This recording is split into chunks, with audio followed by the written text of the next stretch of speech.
football. So let's start from the camp of the Continental Club Masters. How the folk and the legend of the club has spoken. That is Dada Diop. Bortey is taunting their arch rivals. That's Kotoko. After Kotoko lost by 3-1 against Legon Cities, all the narratives surrounding the game is about the referee cheating Kotoko by giving that dubious penalty to the Legon Cities the Royals for them to defeat Kotoko by 3-1. And Bortey took to Twitter to tweet this, and I read, "So they know how to cry like this. Interesting." So that is Ghana football for you.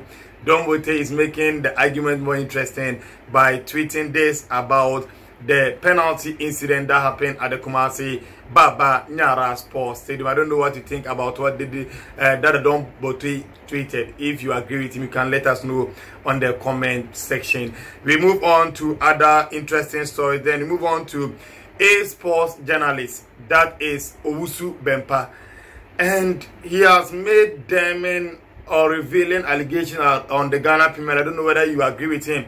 According to Owusu Bempah, the Ghana Premier League is of no quality. It's a Category C league when you compare it to the other leagues around the world. And even at first, looking at the league that we used to play over here, and the players that we have right now, the players are of low quality, and they are nowhere near the quality of players that used to play in the Ghana Premier League. Because according to him, at first, the players that were Category A were the one that was playing for the Black Stars, and those same players were the ones that were playing in the Ghana Premier League. But this time around, those that even in the Ghana Premier League cannot even get into the Black Stars. It tells you how low the Ghana Premier League has fallen. And according to him, the Ghana Premier League is 100 years below the other leagues.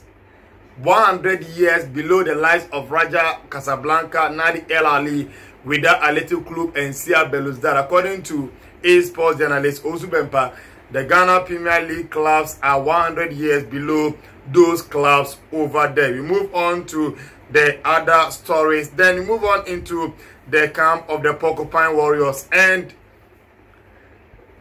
this morning, what we are gathering is that the team president for Avion Academy, and you might ask, which team is Avion Academy? Avion Academy is the club that Kotoko went for their talisman, that is Georges Rodriguez Omba, and the striker who came from Cameroon this season has scored 6 goals for Kotoko in the Ghana Premier League, assisting 3 in 20 matches. And according to the agreement that Kotoko had with the club, that's Avion Academy, Kotoko were due to have paid the second tranche of the amount of money that they were supposed to pay as the fee for the player, and that amount to some 150,000 euros. And that money was said to have been paid, or to be paid in March. That's last month. The Kotoko is here to pay that money. And according to the president of the side, that is Pierre Batamak, he has hinted that the club would drag Ghana Premier League side Kotoko to FIFA in May 2022 if Kotoko fails to pay the money. So by the end of this month, they are expecting the money, that is the remaining 150,000 euros. That's half of the amount that's left for Kotoko to pay, because they paid 50% to get the ITC of the player for him to sign for the club. Now that they've gotten their man, they are refusing to pay the remaining balance of the 150,000 euros. So let's see how this story will pan out, whether Kotoko will pay the money before they drag them into FIFA. So that is what's coming from Cameroon, and in Avion Academy, what their president is telling us. Let's move on to other local stories. And according to Dr. Nyaho Tamakulu, don't forget, he is a former president of the Ghana Football Association. He is a board member of House of Folk. He has served House of Folk for many years. He is also a politician, and according to him, the Kosi Nyantachi the investigation and the ban that he got from FIFA, the 15 years ban that he got from FIFA, was planned by his distractors. So those people that didn't like him, these enemies planned to execute that coup that happened. And according to him, if Anas Aremia Anas was credible, why didn't he first show the video to Ghanaians? Brother, he showed it to the big men that were ready to pay the set amount that he wanted. That's why they didn't show their part in the video, brother. So considering that they decided to frame out, so the others got time to edit their part out of the video, leaving that of Kosianti. That's why Kosianti was banned as the president of the Ghana Football Association. So that's what the board member for House of Folk and a politician, former president of the Ghana Football Association, Dr. Yahuya Tamaklo, is saying. Songne Yacouba, former cult hero for Kotoko, the darling boy of the club at some point in time, he was the toast in town. Each and every Porcupine Warrior supporter, whenever that they are talking, the man that they mention the name is Songne Yacouba, although he left in an acrimonious circumstances. But now that I'm speaking to you, is left with some few months for his contract in Tanzania to end. And the news that we are gathering or picking up is that one board member is contemplating on bringing Yacouba back to Kotoko. And according to him, he likes the player very much, and he has recommended the player to the CEO and the coach that they should have a rethink and a relook at Songne Yacouba. So if they think he is ready for the team, he is also ready to fund and everything to make sure that Songne Yacouba comes back to Kotoko. So if you are in agreement with this one, please kindly let us know, because Yacouba didn't leave Kotoko in a very good circumstance, but according to the board member, whose name for some reason has been withheld, he is ready and willing to finance the move for Songne Yacouba. And we move on to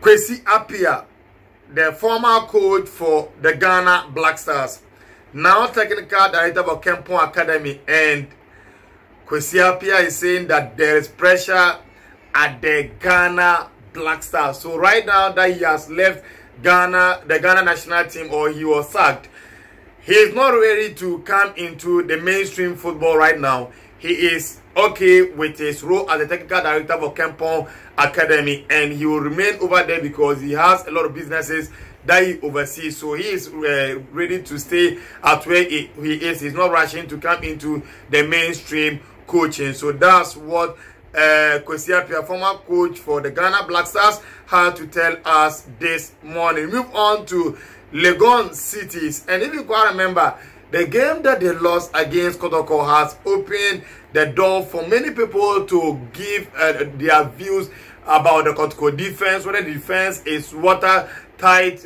whether the defense is good or not. And according to their former captain, Joseph Henrich Oreba, if you quite remember him, he was the man that infamously missed the penalty that eventually led to other folk lifting the 2004 Confederation Cup, that version cup. Hey, Henrich, what about Kotoko?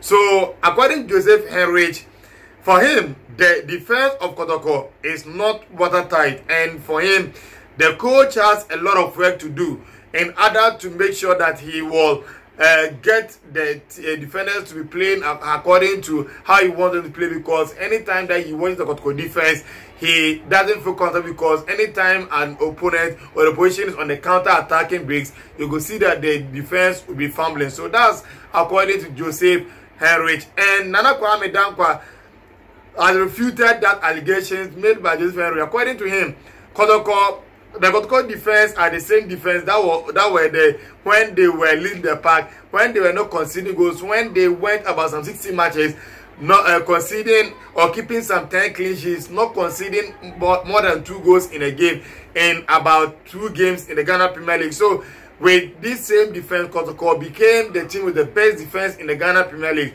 So because they lost by 3 goals to 1 against Lagos City, so all hell should break loose. No, according to him, it was a bad day in office, and he believes that the coach can rectify whatever happened in the game against Legon Cities. And according to Master Kunadu, he loved Kotoko very much, and he's can you begrudge him? He's a legend for the club. He was part of the last Kotoko team that played in the CAF Champions League final. That was in the year 1992 when he was the leading marksman. He was the top scorer for the club, and I quite remember he was a Rasta by then. Right now, he has shaped everything.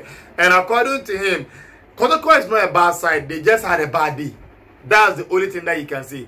Kotoko is not a bad side, but they had a very bad day.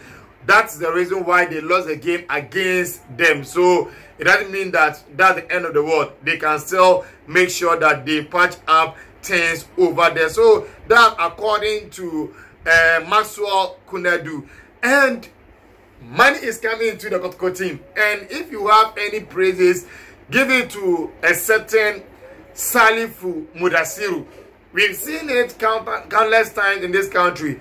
When players' contracts ends and they with the decline or renewing, rather than taking on going on for greener patches and collecting all the monies for themselves. But Salifu Mudasiru is not doing that. Salifu Mudasiru has decided that, look, his contract is about ending in the summer. Despite everything, he believes that Kotoko have done a lot for him. When he came back to Ghana to relaunch his career, if not Kotoko, maybe he wouldn't have been where he is.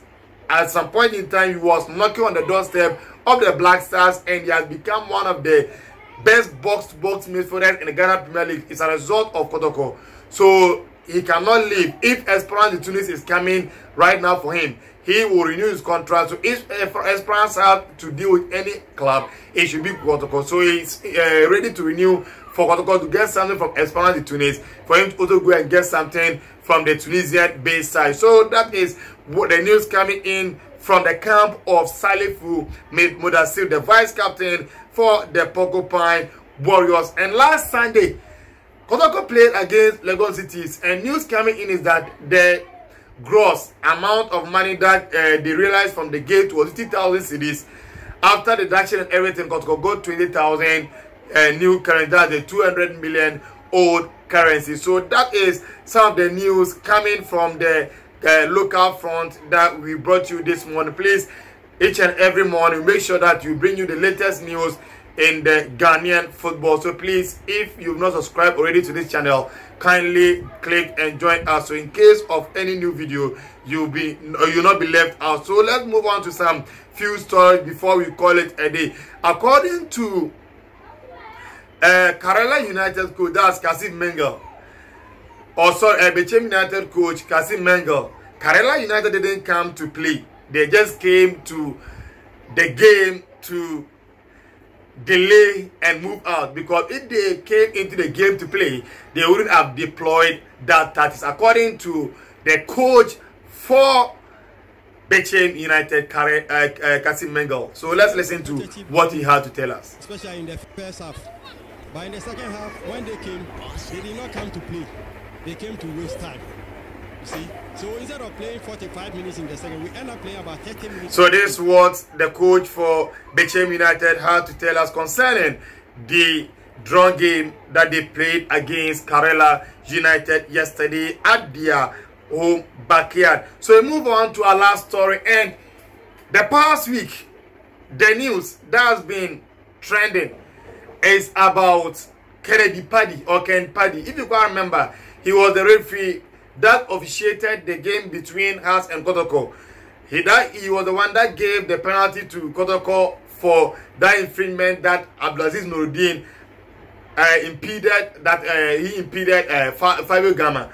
So after everything, Folk lodged their complaints to the referees review committee. After everything, they brought their verdict, and it was that they banned the referee for the entirety of this season. And after everything, the news that we were gathering was that the referee has retired, and that one has been, we've gotten the correct information that is true, that the referee has truly retired from football, and that's something that he was contemplating on doing. But the other news that was added to the news of his retirement was that he had erectile malfunction after the game. He couldn't do the do whenever he gets close to his wife. His penis doesn't even rises when he gets close to his wife. And according to retired referee Thomas Atifu, that news is fake, because after the game, the referee went and slept with the wife, and they have 3 children together. So where from that news? And even as referees, they advised not to grant interviews before games and after games. So where from that news that the referee has erectile malfunction or dysfunction? That news is fake, or the news is fake, according to, or the fake is news, according to his prophet Obini. So that's the local news that we brought you.